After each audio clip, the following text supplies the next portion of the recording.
हर हर महादेव। त्रयोदशी के दिन जो वार पड़ता हो उसी का त्रयोदशी प्रदोष व्रत करना चाहिए तथा उसी दिन की कथा पढ़नी व सुननी चाहिए। बृहस्पतिवार के दिन होने वाले त्रयोदशी को बृहस्पति प्रदोष व्रत किया जाता है। रजनी मुखम के अनुसार सायंकाल के बाद और रात्रि आने के पूर्व दोनों के बीच का जो समय है उसे प्रदोष कहते हैं। व्रत करने वाले को उसी समय भगवान शंकर का पूजन करना चाहिए। बृहस्पतिवार त्रयोदशी गुरु प्रदोष व्रत। शत्रु विनाशक भक्ति प्रिय व्रत है यह अति श्रेष्ठ। 12 मास तिथि सबसे भी है यह व्रत अति ज्येष्ठ। कथा इस प्रकार है कि एक बार इंद्र और वृत्रासुर में घनघोर युद्ध हुआ। उस समय देवताओं ने दैत्य सेना को पराजित कर नष्ट भ्रष्ट कर दिया। अपना विनाश देख वृत्रासुर अत्यंत क्रोधित हो स्वयं युद्ध के लिए उद्युक्त हुआ। मायावी असुर ने आसुरी माया से भयंकर विकराल रूप धारण किया। उसके स्वरूप को देख इंद्रादि सब देवताओं ने इंद्र के परामर्श से परम गुरु बृहस्पति जी का आवाहन किया। गुरु तत्काल आकर कहने लगे, हे देवेंद्र, अब तुम वृत्रासुर की कथा ध्यान मग्न होकर सुनो। वृत्रासुर प्रथम बड़ा तपस्वी कर्मनिष्ठ था। इसने गंधमादन पर्वत पर उग्र तप करके शिवजी को प्रसन्न किया था। पूर्व समय में यह चित्ररथ नाम का राजा था। तुम्हारे समीप जो सूर्यमय वन है वह इसी का राज्य था।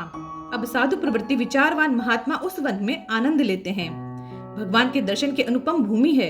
एक समय चित्ररथ स्वेच्छा से कैलाश पर्वत पर चला गया।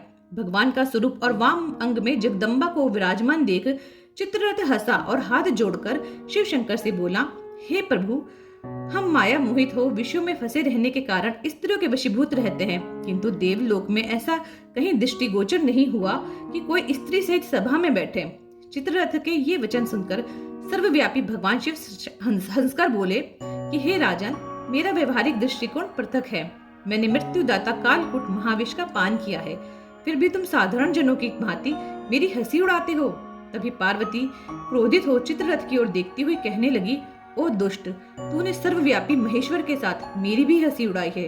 तुझे अपने कर्मों का फल भोगना पड़ेगा। उपस्थित सभासद महान विशुद्ध प्रकृति के शास्त्र तत्वान्वेषी हैं और सनक सनंदन संत कुमार हैं। हे सर्व अज्ञान के नष्ट हो जाने पर शिव भक्ति में तत्पर हैं। अरे मूर्खराज, तू अति चतुर है, अतएव मैं तुझे वह शिक्षा दूंगी कि तू फिर ऐसे संतों के मजाक का दुस्साहस ही न करेगा। अब तू दैत्य स्वरूप धारण कर विमान से नीचे गिरे। तुझे मैं शाप देती हूँ कि अभी पृथ्वी पर चला जा। जब जगदम्बा भवानी ने चित्ररथ को ये शाप दिया तो वह तत्क्षण विमान से गिरकर राक्षस योनि को प्राप्त हुआ और प्रख्यात महासुर नाम से प्रसिद्ध हुआ। त्वष्टा नामक ऋषि ने उसे श्रेष्ठ तप से उत्पन्न किया और अब वही वृत्रासुर शिव भक्ति में ब्रह्मचर्य से रहा। इस कलयुग में तुम उसे जीत नहीं सकते। अतः मेरे परामर्श से यह प्रदोष व्रत करो, जिससे महाबलशाली दैत्य पर विजय प्राप्त कर सको। गुरुदेव के वचनों को सुनकर सब देवता प्रसन्न हुए और गुरुवार त्रयोदशी प्रदोष व्रत विधि विधान से किया और इसके बाद सभी की विजय हुई और शत्रुओं का नाश। माता पार्वती की जय। शिव शंकर भोलेनाथ की जय।